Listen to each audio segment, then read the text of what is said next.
Job chapter 28. People know where to mine silver and how to refine gold. They know where to dig iron from the earth and how to smelt copper from the rock. They know how to shine light in the darkness and explore the farthest regions of the earth as they search in the dark for ore. They sink a mine shaft into the earth far from where anyone lives. They descend on ropes, swinging back and forth. Food is grown on the earth above, but down below, the earth is melted as by fire. Here, the rocks contain precious lapis-lazuli, and the dust contains gold. These are treasures no bird of prey can see, no falcon's eye observe.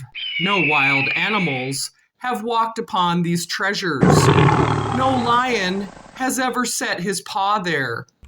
People know how to tear apart flinty rocks and overturn the roots of mountains. They cut tunnels in the rocks and uncover precious stones. They dam up the trickling streams and bring to light the hidden treasures. But do people know where to find wisdom? Where can they find understanding? No one knows where to find it, for it is not found among the living. It is not here, says the ocean, nor is it here, says the sea.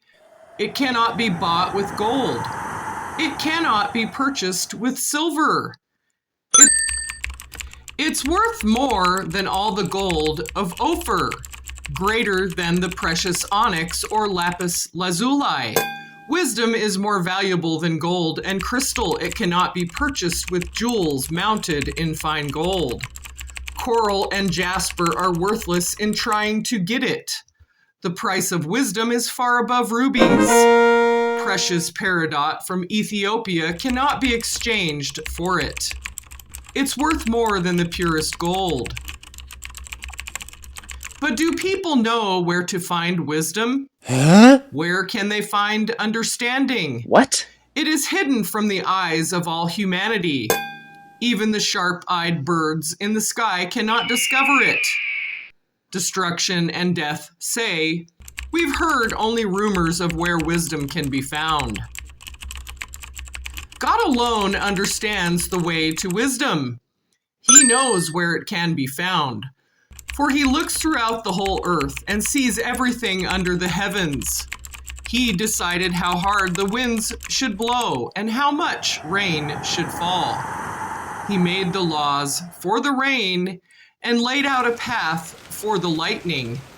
Then he saw wisdom and evaluated it. He set it in place and examined it thoroughly. And this is what he says to all humanity. The fear of the Lord is true wisdom. To forsake evil is real understanding. Job chapter 29. I long for the years gone by when God took care of me, when he lit up the way before me and I walked safely through the darkness. When I was in my prime, God's friendship was felt in my home. The Almighty was still with me, and my children were around me. My steps were awash in cream, and the rocks gushed olive oil for me. Those were the days when I went to the city gate and took my place among the honored leaders. The young stepped aside when they saw me, and even the aged rose in respect at my coming. The princes stood in silence and put their hands over their mouths. The highest officials of the city stood quietly, holding their tongues in respect. All who heard me praised me. All who saw me spoke well of me. For I assisted the poor in their need and the orphans who required help. I helped those without hope, and they blessed me. And I caused widows' hearts to sing for joy. Everything I did was honest. Righteousness covered me like a robe, and I wore justice like a turban. I served as eyes for the blind and feet for the lame. I was a father to the poor and assisted strangers who needed help. I broke the jaws of godless oppressors and plucked their victims from their teeth. I thought, surely I will die, surrounded by my family after a long, good life. For I am like a tree whose roots reach the water, whose branches are refreshed with the dew. New honors are constantly bestowed on me, and my strength is continually renewed. Everyone listened to my advice. They were silent as they waited for me to speak. And after I spoke, they had nothing to add, for my counsel satisfied them. They longed for me to speak as people long for rain. They drank my words like a refreshing spring. When they were discouraged, I smiled at them. My look of approval was precious to them. Like a chief, I told them what to do.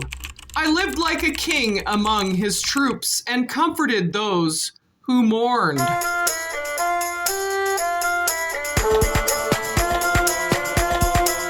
Job chapter 30. But now I am mocked by people younger than I, by young men whose fathers are not worthy to run with my sheepdogs. A lot of good they are to me, those worn-out wretches. They are gaunt from poverty and hunger. They claw the dry ground in desolate wastelands. They pluck wild greens from among the bushes and eat from the roots of broom trees. They are driven from human society, and people shout at them as if they were thieves. So now they live in frightening ravines and caves and among the rocks. They sound like animals howling among the bushes, huddled together beneath the nettles. They are nameless fools, outcasts from society, and now they mock me with vulgar songs. They taunt me. They despise me and won't come near me, except to spit in my face. For God has cut my bowstring. He has humbled me. So they have thrown off all restraint.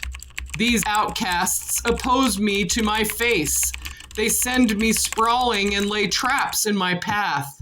They block my road and do everything they can to destroy me. They know I have no one to help me. They come at me from all directions. They jump on me when I am down. I live in terror now. My honor has blown away in the wind, and my prosperity has vanished like a cloud. And now my life seeps away. Depression haunts my days. At night, my bones are filled with pain, which gnaws at me relentlessly. With a strong hand, God grabs my shirt. He grips me by the collar of my coat. He has thrown me into the mud. I'm nothing more than dust and ashes.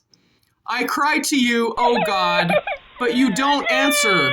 I stand before you, but you don't even look.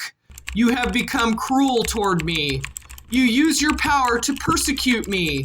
You throw me into the whirlwind and destroy me in the storm. And I know you are sending me to my death, the destination of all who live. Surely no one would turn against the needy when they cry for help in their trouble. Did I not weep for those in trouble? Was I not deeply grieved for the needy? So I looked for good, but evil came instead. I waited for the light, but darkness fell. My heart is troubled, and restless days of suffering torment me.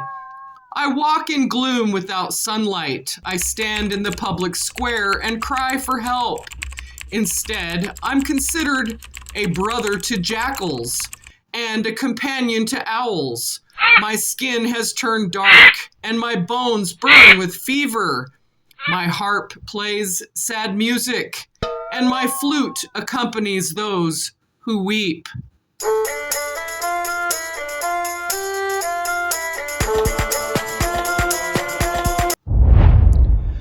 Job chapter 31. I made a covenant with my eyes, not to look with lust at a young woman. For what has God above chosen for us? What is our inheritance from the Almighty on high? Isn't it calamity for the wicked and misfortune for those who do evil? Doesn't he see everything I do and every step I take? Have I lied to anyone or deceived anyone? Let God weigh me on the scales of justice, for he knows my integrity. If I have strayed from his pathway, or if my heart has lusted for what my eyes have seen, or if I am guilty of any other sin, then let someone else eat the crops I have planted. Let all that I have planted be uprooted. If my heart has been seduced by a woman, or if I have lusted for my neighbor's wife, then let my wife serve another man. Let other men sleep with her. Oh no. For lust is a shameful sin, a crime that should be punished.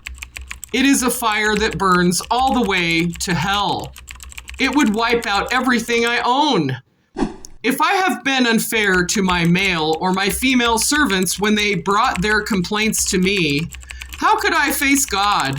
What could I say when he questioned me? For God created both me and my servants. He created us both in the womb. Have I refused to help the poor or crushed the hopes of the widows? Have I been stingy with my food or refused to share it with orphans? No. From childhood I have cared for orphans like a father, and all my life I have cared for widows. Whenever I saw the homeless without clothes and the needy with nothing to wear, did they not praise me for providing wool clothing to keep them warm? If I raised my hand against an orphan, knowing the judges would take my side, then let my shoulder be wrenched out of place. Let my arm be torn from its socket. That would be better than facing God's judgment. For if the majesty of God opposes me, what hope is there? Have I put my trust in money or felt secure because of my gold? Have I gloated about my wealth and all that I own? Have I looked at the sun shining in the skies or the moon walking down its silver pathway and been secretly enticed in my heart to throw kisses at them in worship? If so, I should be punished by the judges, for it would mean I have denied the God of heaven. Have I ever rejoiced when disaster struck my enemies, or become excited when harm came their way? No. I never sinned by cursing anyone or by asking for revenge. My servants have never said, "He let others go hungry." I have never turned away a stranger, but have opened my doors to everyone. Have I tried to hide my sins like other people do, concealing my guilt in my heart?